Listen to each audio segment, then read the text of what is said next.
So you want to buy an E92 M3. Today I'm going to show you guys what to look for when online shopping for your new to you BMW M3. Prices you should look for, common problems you got to look out for when searching.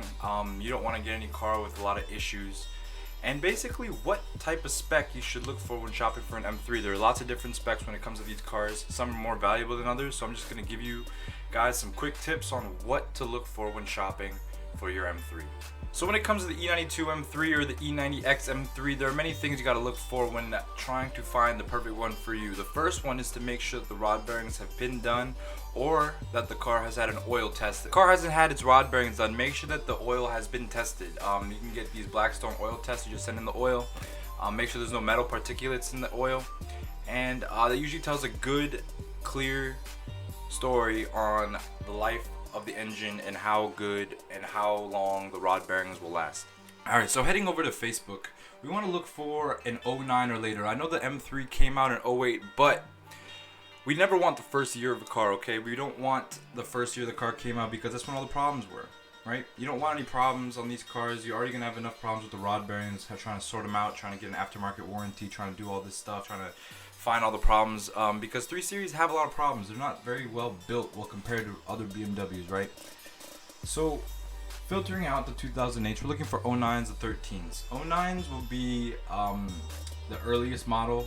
It's gonna be a pre-LCI model, okay? It's gonna have a little bit less tech than the 10s, 11s, 12s, and 13s, but they're also gonna be cheaper. We want a car that's under 20 grand, right? We want a car that has under 100,000 miles, and we want one later than 2009.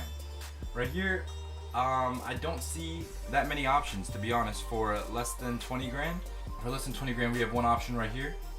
We have a second one right here, and we have a third right here. This one is actually 20 grand.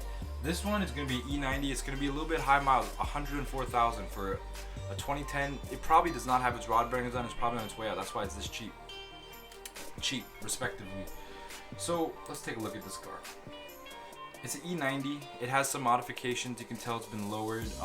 It's had some amber deletes, some chrome deletes, and some carbon fiber inserts. This car doesn't look too bad. It looks a little dirty, but with this high of miles, this can be expected. It's a 2010, so you got the LCI tail lights, the LCI interior, the LCI iDrive system. That's another reason why you don't want a 2008 is because the iDrive system is actually going to be a pre-LCI version, which is terrible. The LCI version of iDrive isn't even that good to begin with, so the pre-LCI version is archaic. Okay, you don't want that version. Alright, we looked at this one. This E90 is not too bad of a deal. It's a little bit high miles. The rod bearings definitely have to be done, which means you're probably going to have to spend at least 3 or 4 grand doing the rod bearings, or probably like 4 to 5 grand on an aftermarket warranty. That's what I would recommend, is getting an aftermarket warranty for these cars. You never know what's going to go wrong, and with these Beamers, especially 10-year-old Beamers, the cost could be a lot. Alright, this one's cheap, $16,500 for an 09, but it does have high miles. It has 134,000 miles. Nothing to say about the rod bearing, so you definitely don't want this one. High miles. This man says mechanically perfect. It has custom exhaust. It has custom tune, and they removed the rev limiter, so it revs higher. Has a DCT flash. This car has been probably properly messed with. Okay, this is not something you want. You don't want a car that's been messed with. Even though it's a good spec, it is white on red. White on red is always going to be a desirable spec. You don't want to get a car that's been modified. You want a stock car. You want as stock of a car as possible, because you never know what mods the previous owner has done. And across the board, no matter what, you're always going to fetch a higher price with the stock car when you go for resale. Okay, mods don't sell. Mods don't bring any value to your car. Understand this. Looking at this last deal, 20 grand for this 09, low miles, 81,000. It's pretty good. Great car with black interior. Y'all know how I feel about the Dolphin interior. The ugliest interior available for the 3 Series. Oh man, it looks like a bus seat. Disgusting. Man, these Dolphin interior cars are always going for cheap. No one seems to like them, and I wonder why. They look cheap. They look like bus seats. They look like they wear quickly. They look dark in some areas and light in some areas. They look dirty when they're not. I just wouldn't recommend getting a car with dolphin seats. 20 grand though is not that bad of a deal for 81,000 miles for an 09, but I feel like this could go for in the low 18s, high 17s, if I want to be honest. DCT base spec, not really that much special. Has a carbon fiber spoiler. It's like $100. Overall, it's a clean car. I don't see too many blemishes. Although it is dolphin interior, it is a good spec. It has carbon fiber parts inside. But you know, I wouldn't recommend this just because of the dolphin interior. Terrible, terrible car. Alright, moving on for Facebook. I don't see that many deals here on Facebook. The M3s are starting to go, yo. These cars are getting a little bit expensive compared to last year. Last year they were probably going, you find an 08 in the low teens, in the 12s maybe. Can't find that anymore. Oh, look at this one. 75,000 miles, 2011 convertible. You know I love the convertibles, y'all. This is a good spec. Has the carbon black exterior, black interior, with the best spec wheels that came on the M3. I believe these are 10 double spoke wheels. These are the best wheels that came on the M3, hands down. All right, convertible, good spec, y'all. This is actually a car that's not that bad of a deal. 18.7 for a 2011 with 75,000 miles. If you could get this in the 16s, high 16s, that would be a steal, y'all. This would be something I definitely recommend. This right here could be a deal. It's a nice spec. It has the red insert seats. These seats, this color combo is actually pretty rare. I wasn't a fan when I first saw them, to be honest, but after a while, these are starting to grow on me. The red inserts. Scrolling down, I don't see that many other deals on Facebook, to be honest. As I said before, there were a lot of deals late last year, early this year, but they've started to disappear. Even when looking at these cars from last week, I see about half the amount of cars that were here last week. So that says something, y'all. If you're interested in looking for a V8 M3, you better look now, because they're about to go fast. Alright, going over to Craigslist. I don't see as many ads as I expected on Craigslist, probably because of the paid feature now. All ads on Craigslist are paid for. I mean, car ads specifically. Looking through the cars, I see some 08s for less than 20 grand. Again, you don't want an 08. It's just gonna bring you problems. The rod bearings are definitely gonna be bad. Interior parts are gonna be bad. You're gonna get a pre-LCI model. The iDrive is gonna be old. The tail lights are gonna be old. Everything is gonna be old. You don't want an 08. 09 or better. I don't really see any deals at all on Craigslist. 2010, looking for something under 20 grand. I don't see any deals, but we're gonna keep on looking. We're gonna look at this supercharged one. Guys, if you're gonna get a modified M3, this would be the only modification that I recommend getting already installed as a supercharger. You're gonna save a lot of money getting a pre-installed supercharger on this car. As you can see, they're asking 27 grand. 27 grand for 97,000 miles on a 2011. If you can get this for like around 23, 22 or 23 with the supercharger, that is going to be a steal. These superchargers add a lot of power to these cars, probably around 100 horsepower on average to these cars, bringing them to over 500 horsepower, which is a fast car, y'all. These are fast cars. These supercharged ones easily can go 200. And if you can find one for a steal, you are going to have a fast car. You are not going to be disappointed with a supercharged V8. Moving on to AutoTrader. AutoTrader is going to have the best deals because of the volume of customers that use this website. So we're just going to go to the lowest price. Alright, as you can see, we got a 2011 for 15.5. This one has 120,000 miles. Let's see this. I don't think that the rod bearings have been done on this, but it is a 2011, so the rod bearings have a way less chance of failing on the 2011 than on a 2008 to 2010. 2011 is when they actually improved the rod bearings. They still have a chance of failing, but it's not going to be nearly as high as before. So you could possibly take a chance on this one. This one wouldn't be too bad of a risk. If I'm going to be honest, I wouldn't do it myself because of the high miles. You want something with under 100,000 miles with these cars. You really don't want 120. That's just going to take 20,000 off the life. You can get like 150 out of these cars before you have a lot of issues outside of the engine. I'm talking about like build quality issues. You're gonna run into suspension issues nearing 150k. It's gonna be a lot of things at once. That's why you want to stray away from the high miles car, because usually they're due for a lot of repairs at once. Okay. All right. Here we have one for 99,000. This one looks like it's been properly messed with. The bumper has been repainted. It's missing the front tow hook cover. So you know that this car has gone through a lot. Again, I'm not too big of a fan of the paint job, but let's see. It has a nice interior, a rare interior. The red inserts on black with what color is it? Is it that blue? It's like a silver stone metallic. So this isn't that bad of a spec. I kind of like the color. I kind of like the silver stone metallic with red and black interior. But again, this car, you know, has been messed with. It has its bumper resprayed for some reason. It has the missing plastics. It has almost 100,000 miles. So you know that this car has probably been driven hard and it's probably due for a service. Of course, they don't really mention the maintenance. It's a 2011, so you have a better chance of the rod bearings not failing. But you always run the risk. This is an okay deal if you can get it for like 15. As you can see, there are lots of deals to be had here for under 100,000 miles. Plenty of convertibles to be had. If you guys want the best deal on M3, I recommend getting a convertible. They're probably going to go for the cheapest. Convertibles usually go for less because people think that the tops are going to fail. People think that the tops are heavy. They take away from the performance of the car. But I'm going to tell you guys firsthand that driving a convertible M3 is not that much different than driving a hardtop M3. Yeah, it may feel a little heavier. Yeah, it might feel a little slower, but it's really not, okay? It's a couple 100 pounds weight difference, and daily driving on regular roads, you're not gonna feel that. Plus, with a convertible, you get like 2 cars in one. You get a convertible, you get to feel the wind in your hair, you get to hear that V8, and you get a subdued ride when you don't want to do all that. Just put the top up. This one is a nice color. It's that carbon black again. Or this one might be jet. Now this is Jerez black. Excuse me. Black on black. iDrive. 93,000 miles for 18.4. 2009. You could probably get this down into the 16s. It is a 09. An 11 would probably go for the low 18s, high 17s, but because it's an 09, it has more susceptibility to the rod bearings failing. This will go for a cool high 16. Alright, y'all. As I said before, in terms of interior spec, there are certain colors you want to look for. You want to look for the reds, okay? Like this one. You want to look for the reds. You want to look for the oranges. You want to look for the dark browns.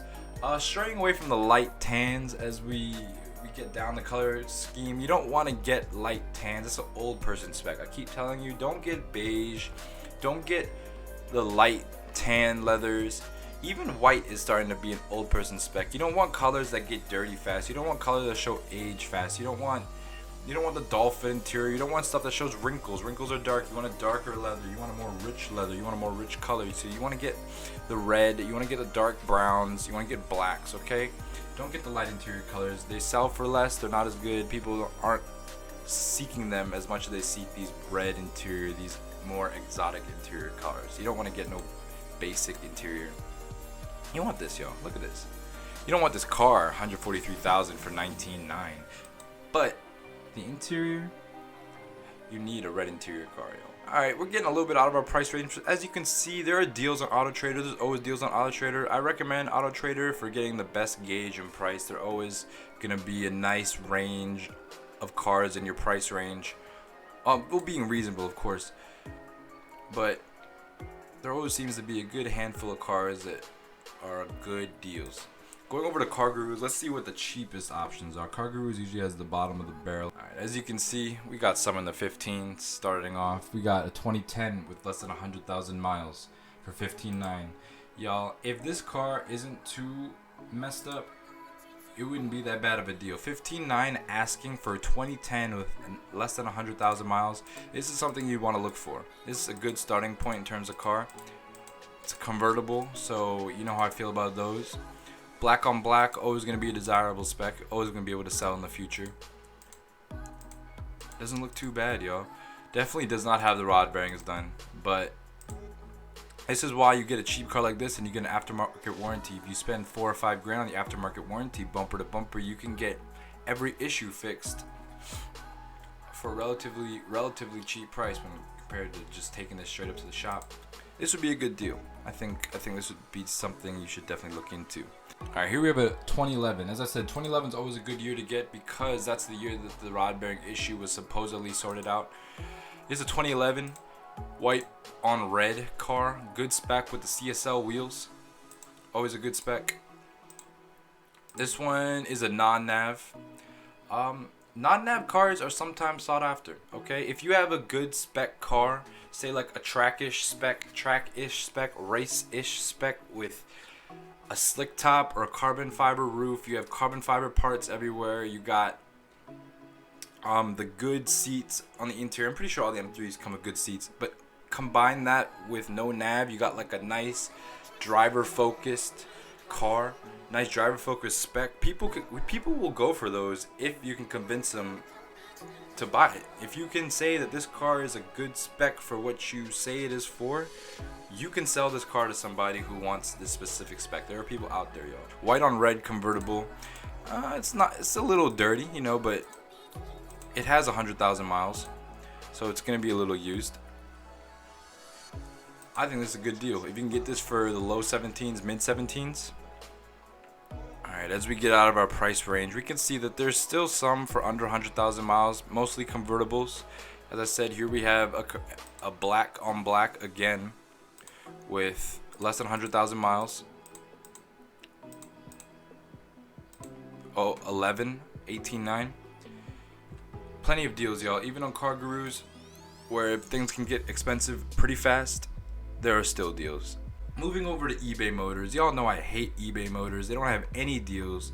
This is only a place where people with garage queens can put them up for sale to fantasize about how much money they could make if they sold it, but they're not actually going to sell it. People aren't actually going to buy it. Reserves are never met. People just come over here to watch, right? People come over here to watch what people bid on. People come over here to window shop, like me, right? As you can tell by these astronomically high prices. Let's look at this one. 27 bids. Reserve not met. 55,000 miles. 49,000 miles. Excuse me. Currently at 10.3. We got 5 days left. That's gonna easily get to 25 grand. Easily 25 grand. 15.9. This was on the Car Gurus. There has to be something wrong with that car now to think about it. If you're asking 15.9 even on eBay, something is wrong. But as you can see, there are very expensive cars on eBay. Let's take a look at this one. $79,000, 5,000 miles. If you're gonna buy a top spec E92 M3, you need to get something like this. See the interior spec. It probably has Alcantara everywhere. Yeah, it has a nice wheel. You got some carbon fiber parts. It's actually not as customized as I thought it would be for 70 grand, 80 grand. I guess they're talking about the mileage here. Is this an individual package? The M3 Lime Rock Park Edition is a US specific model. 200 cars in fire orange. So this is some rare package apparently. But yeah, you guys can see how high these get. 80 grand. No one is buying this, okay? I'd tell you that right now. But that pretty much concludes it, y'all. When you're looking for an E90X M3, you want to pay attention to three things. You want to make sure that you know whether you're getting a coupe, convertible, or sedan. E90 is sedan, E92 is coupe, E93 is convertible.